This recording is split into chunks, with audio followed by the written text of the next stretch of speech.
Hello and welcome to the Outlifting Lounge. This is the podcast about pride, fitness, and everything in between. I'm Alan. And I'm Derek. Thank you very much for subscribing. And if you haven't done so yet, please hit that subscribe button to do it now. So, Alan, what are we going to talk about today then? Winter Pride in Gran Canaria, And what's been happening in the LGBT world? and how to build motivation in the gym. Brilliant. Let's get started. So, Derek, how's your week been? It's been a bit of a mixed bag. People can probably hear it in my voice, but I've been so congested all week. I've had a head cold. It's been horrible. I've really struggled to sleep with it as well. You know, when you can't, you just can't breathe, and then it keeps you awake and you're rolling about, and yeah, it's just been a bit miserable. But having said that, I have managed to still hit the gym, still smashing it, still doing all that. I've probably been pushing it too hard, which is delaying the recovery, but hey ho. Do you know what? We don't take our own advice. See, if we had a client like this, we'd be like, why don't you take it easy for a few days? But no. We're still doing what our clients want to do, but it's fine. It is what it is. It is what Yeah. it is. And what a week to be unwell during Winter Pride. I know. I'm actually raging about that. Because we've maybe not done as much as we would have done. Yeah. We've maybe had some earlier nights than we ordinarily would have had as well. And do you know what? I'm absolutely fine with that because I'm getting too old for this carry on. I am knackered, absolutely knackered. And we haven't even been out drinking. Like on Tuesday, we were obviously at the beach party. We had like half of a bottle of cava each and a vodka each. And that was it. That's all we've really drank most of the week. So yeah. Plus my dad's been here with my aunt as well. So we've been making sure that we're seeing them. Plus we've been working as well. We've taken on a couple of clients, which has been amazing. And the clients actually came from listening to the podcast, which is brilliant. So it's been a bit full on. It has, yeah, it has. But it's been fun as well. I mean, Yeah. the beach party on Tuesday, as always, was just the best fun. Yeah, it was good. I know I sound like I'm complaining. I'm not complaining because it's been a brilliant week. I'm just old and tired. That's all it is. I think I would prefer to say sensible. We're just a bit wiser and more sensible now, and we pace ourselves a bit better. Vintage. Vintage. Veterans. But yeah, so we had the beach party on Tuesday. For anybody that didn't watch or listen to last week's show, we talked about the beach party. We talked about costumes that we've worn. It's a fancy dress beach party. And we did a little recap of some of our costumes of yesteryear and give a preview of this year's, which was... Mario and Luigi. No, Sexy Mario and Luigi. I can't believe I forgot that. I corrected you last week. indeed, indeed. So that was fun. And anybody that's watching the video version of this, I'll put a little reference photo up so people can see us dressed up as the Italian plumbers. But we forgot our sparkly plungers.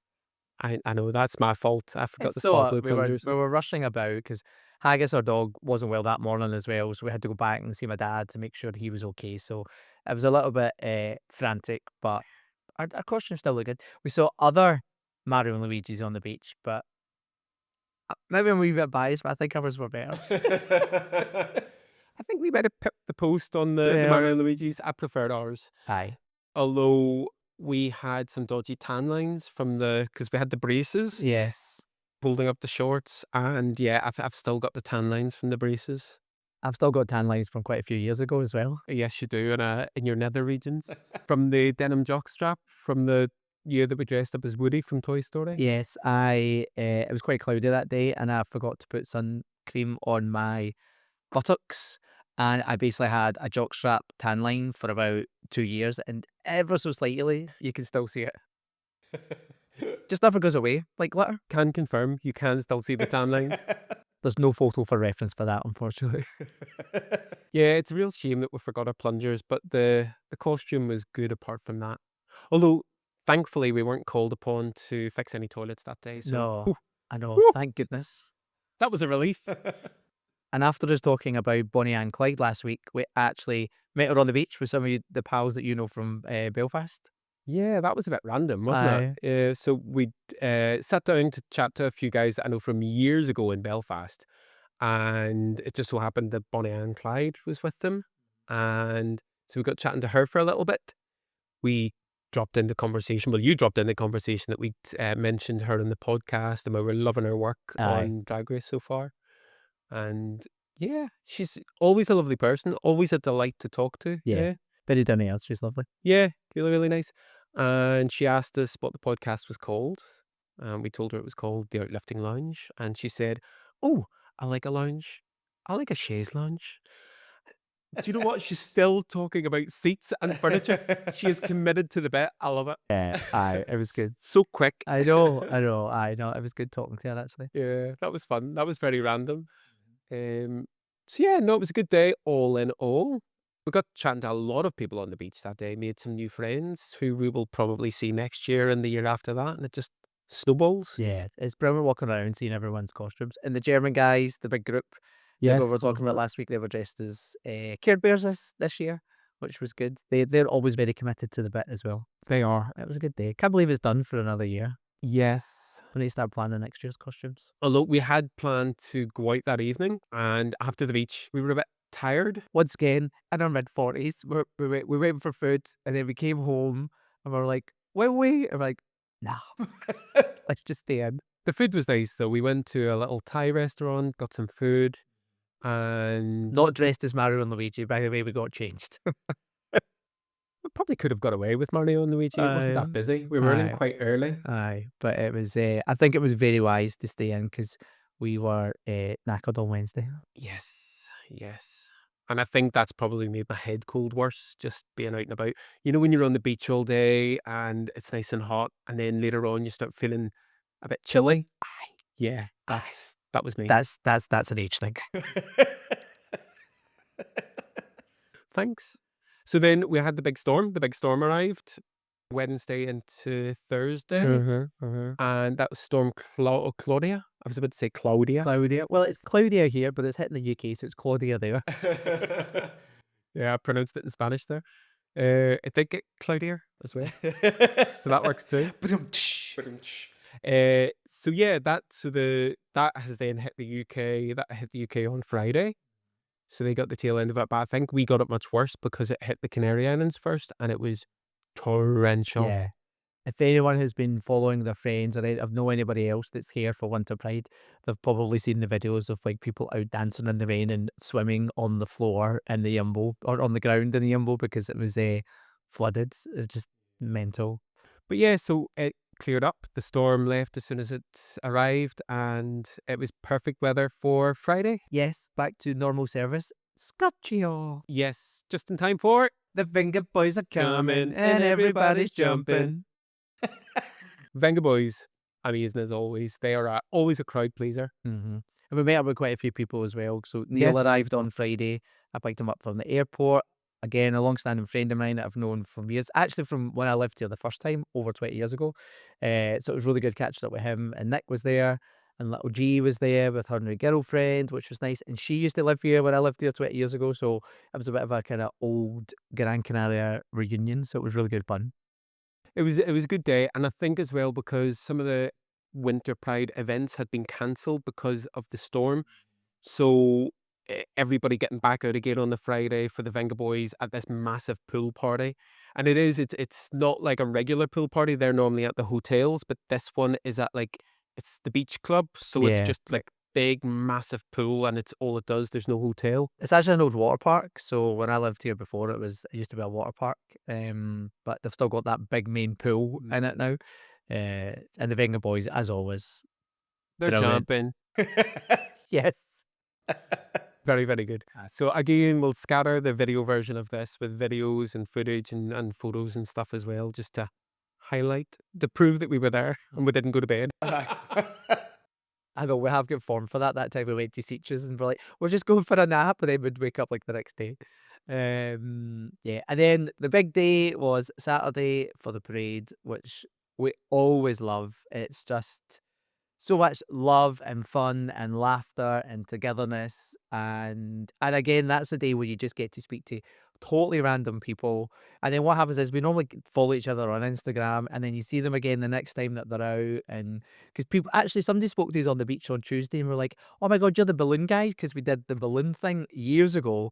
And he always remembers us as the balloon guys. It's so funny you should say that because this week I've met so many people that have said, oh, you're the balloon guys, or oh, you're the unicorns, or You're the Mario and Luigi, and it's like people just remember you from a certain costume that Yeah. you were in when you were talking to them one time. Aye. Aye. And we've done that many costumes now for different Pride events over the years that you have to rack your brains. Sometimes they'll say to you, "Oh, you were the such and such guys," and you're like, "Did I dress up as that? Don't remember."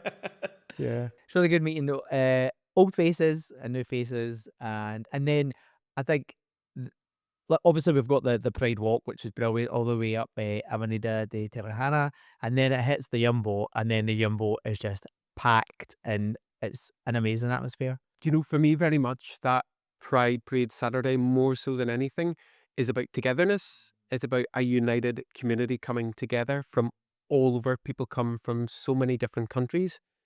And especially at the minute, because we've spoken about how there are forces that are trying to divide the LGBT community on a daily basis. And when we come together like that, it just proves that it's not working. It's not working. We are one strong, united community globally. Yeah, We're going to stick together and we're going to make sure that nothing divides us. yeah. You get that sense when you're out and about because you talk to so many people. People are so friendly. You meet so many people. It's just a really lovely atmosphere on the day. And there's so many families about as well, which is amazing. And before the parade in the Yumbo, they do like sign making. So you always see people with the signs, like love is love and whatever it might be. And you do feel like that togetherness, like you're talking about. And it's like we spoke about a couple of weeks ago about Pride being a protest. Yeah, we're out and we're protesting about it, but in a really positive way. Yeah, absolutely. I mean, going out and having fun and being free and being yourself is in itself a form of protest. Like we get dressed up in fancy dress costumes, we're loud and proud. That in itself is a form of protest.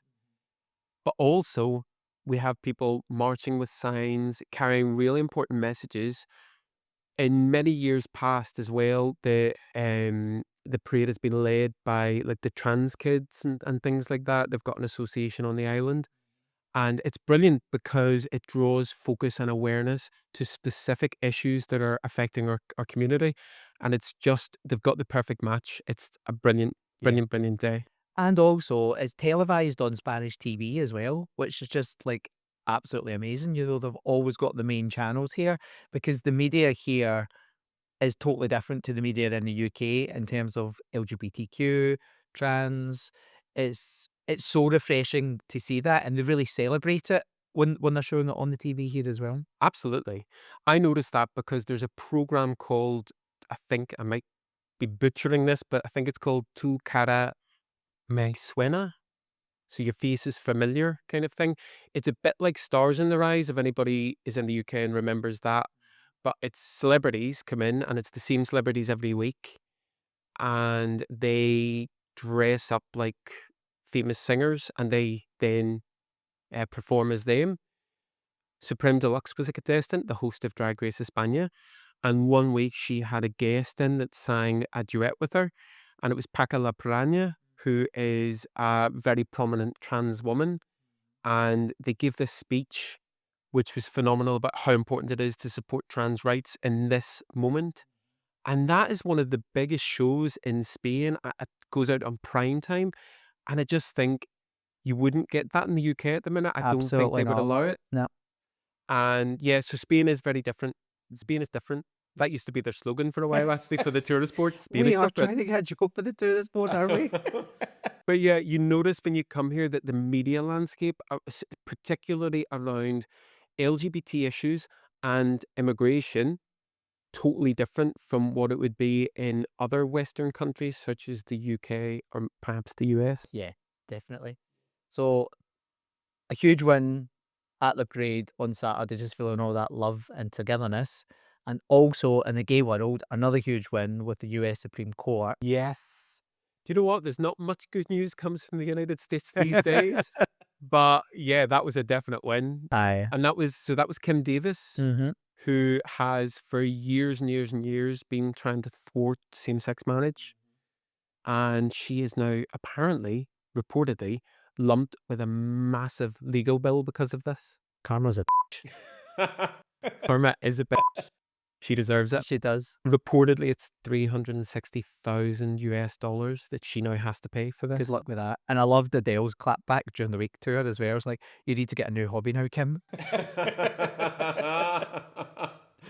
That's very good. That's very funny. Yeah, really good, really, really good news. We've got clients in America, so, you know, the landscape over there with everything else that's happening, that was just another worry that they were having to think about. But thankfully, it's been quashed, which is amazing. Yes, and hopefully as well, gay, bi, lesbian people in America can take that win and direct their efforts now to protecting their trans siblings, because that really is where the fight is over there now. Absolutely.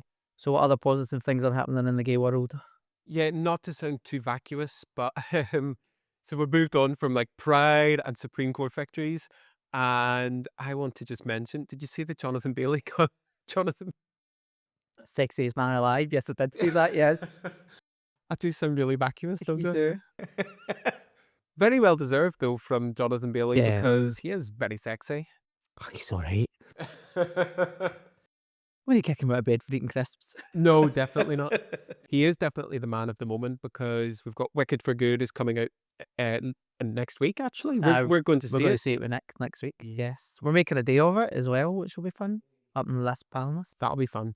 So yeah, he's doing media rounds with Cynthia Erivo and Ariana Grande at the minute. Mm-hmm. And I don't know if you saw the clip. Oh, I saw the clip there.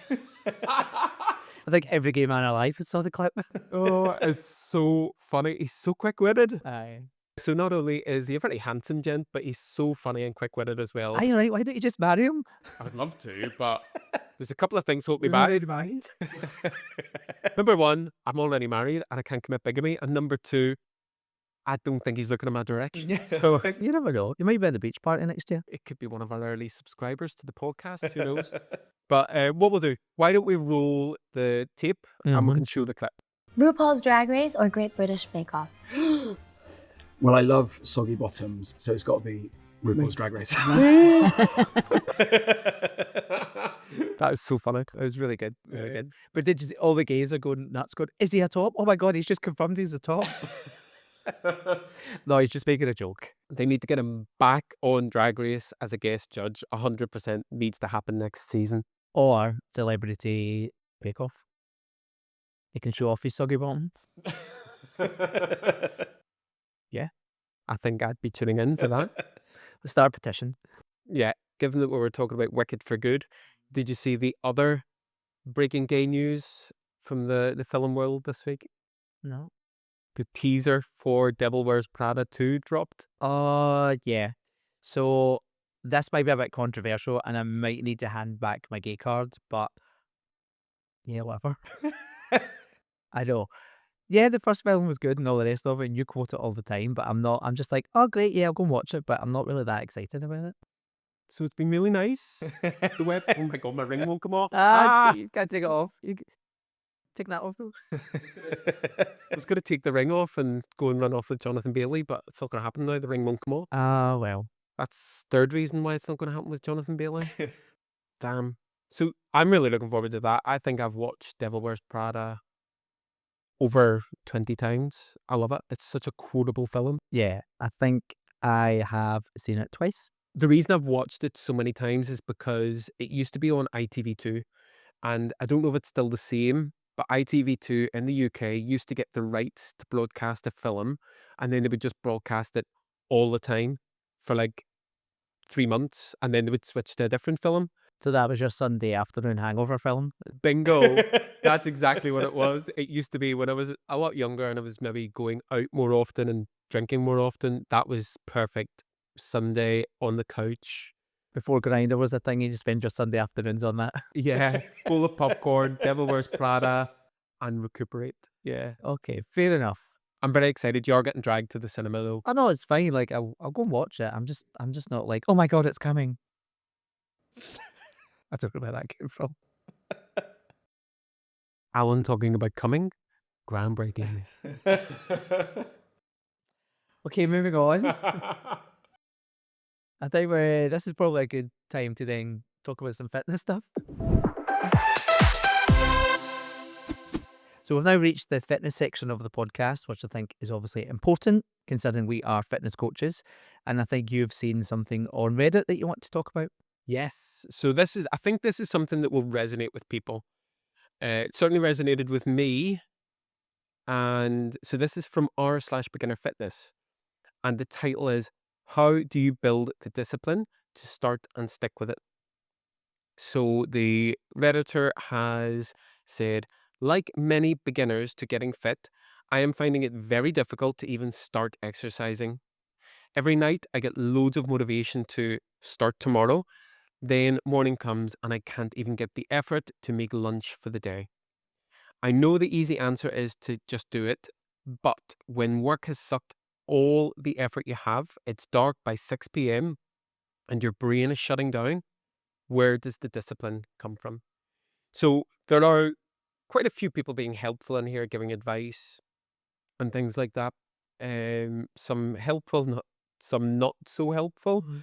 But yeah, I think we've definitely got some things to say about this, eh? Yeah. And I think as well, like this is obviously coming from a beginner's point of view, but if anyone has had a break from fitness, getting back into it can be difficult. And we can probably say that's the same thing here. You know, we can apply what we're just about to talk about to that situation because sometimes getting back to it is the mountain that you need to overcome to keep going, you know? Totally. And I experienced that in the not too distant past. I've spoke on, I think it was our first episode about ADHD and how that had kind of taken a slide and knocked me out of my routine.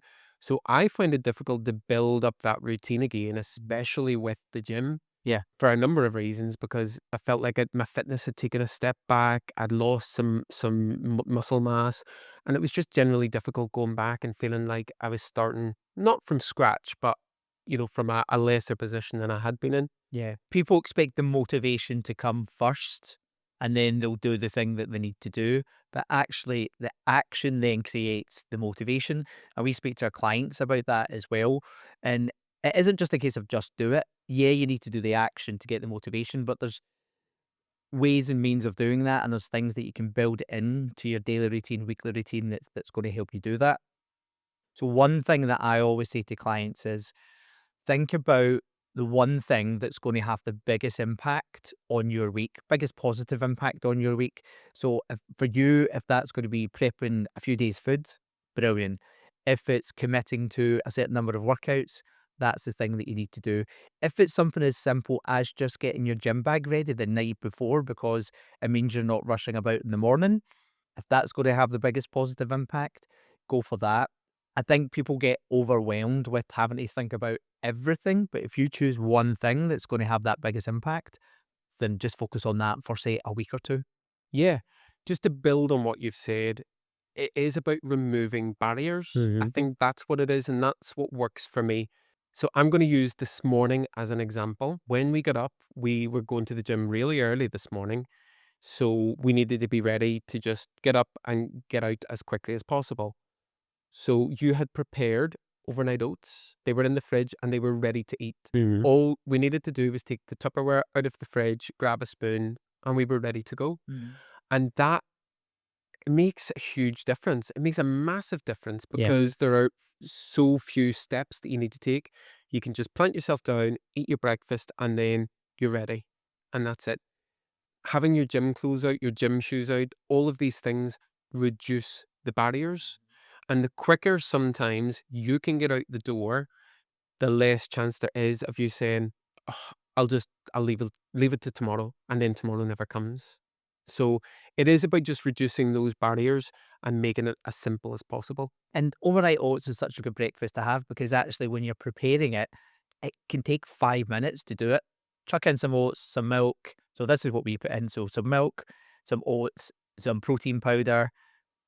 We put in creatine in there as well, just so we have it. And then I put in some frozen fruit, give it a shake, bung it in the fridge. You know, it's super, super easy to do. So it is about removing those barriers. I think as well, another simple way of making yourself commit to something, put it in your diary. So imagine it's like a work meeting or you're meeting a friend, something that's absolutely non-negotiable. If you can block out that time and have it in your diary, you're more likely to actually do it. Because you know what it's like, well, I might go later. Oh, actually, maybe if I just push it back. But if it's in your diary and you've blocked out the time, you're more likely to commit to it. And that's when the devil and angel comes on your shoulder and you're like, oh, will I go? Won't I go? You know, but if it's there, it's blocked out, then you're more likely to do it. Yeah. So obviously the scenario that we spoke about there was a morning situation. That might not work for all people. Maybe they need to go to the gym in the evening for whatever reason. And what I would say, and what has worked for me before, is don't go home. Yeah. Do not go home. If you have been in work all day and you need to fit in the gym, go from work to the gym. Or what I have done before as well, depending on how flexible your employer is, go to the gym at lunchtime. I used to love doing that. So I would go into work a little bit earlier so that I had some time to play with, take a slightly longer lunch, go to the gym. It is amazing because it kind of energizes you for the second half of your day as well, which is normally a bit of a slump after lunch. So that's great too. Or you can just go to the gym straight after work. If you go home first, especially at this time of year in the Northern Hemisphere, when it's dark early, chances are you're going to sit on the sofa and it's going to be game over. Yeah. Yeah. And it'll be 8 o'clock before you know it. And you'll just think, oh, there's no point now. Yeah. And just to touch on that as well, there's no perfect time to go to the gym in terms of like your results. The perfect time for you to go to the gym is the time that you prefer. Like for me, I'm a morning person. I want to get up, get my breakfast, get to the gym, and it's done. Whereas you're more of a kind of later during the day person for the gym, usually, aren't you? So, like, don't be worrying that if you go morning, lunchtime, evening, it's going to impact your results. I would say go when you've got the most energy and when you're going to enjoy it most, and whatever that is for you. I think the reason that I like going a little bit later in the afternoon is because generally our gym is a bit quieter at that time. Now, I am an absolute chaos monkey, as you know. I am not somebody that likes certainty in my life. I thrive on uncertainty quite often. But when it comes to the gym, I like certainty. So I need to know what I'm doing in the gym that day. I need to have my workouts programmed and planned and know exactly what machines or what equipment I'm using. When I go to the gym and the equipment is busy and I'm not able to get on it and I need to do alternatives and things, it throws me into a little bit of a tailspin. I know what I'm doing in the gym, so I'm able to adapt, but I don't like it. So that works for me. And if there may be some people who feel the same, and that is a tip. If that is you, going at a quieter time is better. What I said as well about planning your workouts, it's really good if you know exactly what you're doing, where you're doing it, where the machines are, and you know what your plan is. That also makes it easier as well because reducing that uncertainty reduces feelings of overwhelm and anxiety. And again, it's about bringing those barriers down and getting rid of them so that you're more likely to go to the gym. And we touched on quite a bit of that in our ebook. Yes, we do indeed. And just on that, actually, if anybody is watching or listening to this and would like a free copy of our ebook, Gymtimidation, just get in touch with us. You can drop us a DM on Instagram. That's at outlift.ing. You can drop an email to podcast@outlift.ing. And we'll arrange for that to be sent over to you as well. There's lots of really useful tips in there if you are somebody that suffers from a bit of gym anxiety, intimidation, or feelings of overwhelm, which are preventing you from maybe getting into the best routine that you can. Yeah, we've actually given out hundreds of free copies of the book, and everybody that receives it, loads of guys have messaged back to say that they found it really, really useful. So it's a good resource. And the thing is, it's free. You download it, and then it's yours to keep. Have we said enough then about discipline? I think so. I think there's quite a good few wee pointers in there. So if anybody's found that really useful, like drop us a message and let us know what you Yeah, thought. absolutely. And likewise, if anybody has any tips that they think that we haven't covered, of things that have worked for them, feel free to get in touch. Thank you very much for watching, listening, subscribing to the Outlifting Lounge. It is just part of what we do. Alan and I run Outlifting, which is a fitness, nutrition, accountability coaching service for gay, bi, and trans men who want to transform their bodies while building unstoppable confidence. If you think that that is something that you could benefit from, please do feel free to get in touch. We offer free video consultations so you can meet with one of us, discuss your goals, your barriers, what it is that you want to achieve. and see if our service is a good fit. And then if you sign up, we'll create a custom plan for you: fitness, nutrition, and accountability. And that includes weekly in-person video check-ins with your coach and ongoing support through the chat function in our app every week. Thank you so much for listening. We love to hear feedback from you. So if you've got any feedback or any comments or any suggestions about topics that you want us to cover in future episodes, you can get in touch with us through DM on Instagram at outlift.ing or via email podcast@outlift.ing. We have got new episodes every Sunday, so make sure you're subscribed if you haven't already done so. We're available on YouTube, on Apple Podcasts, on Spotify, and Amazon Music. So that's been episode 4. We hope you've really enjoyed it. But for now, over and outlifting.